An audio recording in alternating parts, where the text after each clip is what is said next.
পারবে না, লাফাইতে থাকবে আর চিল্লাইতে থাকবে। সূর্যের তাপে আর গরমে মাথার তালুটা টাস টাস করিয়া ফাটিয়া যাইবে রে বাবা।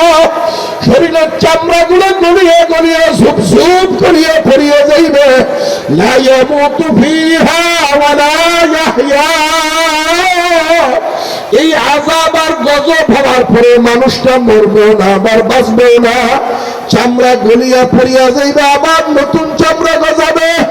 মাথার মগজ গলিয়া পড়িয়া যাইবে, আবার মগজ গজাইয়া যাইবে।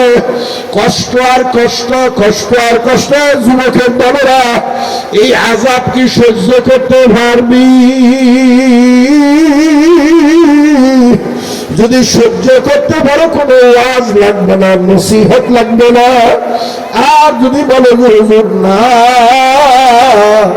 না, এই আযাব সহ্য করা কোনো মানুষের পক্ষে সম্ভব না, তাহলে বাবা হাতে পায়ে ধরিয়া বলিয়া থুইয়া গেলাম, হাতে পায়ে ধরিয়া বলিয়া থুইয়া গেলাম, গুনার কাম সারো, নেকের কাম ধরা।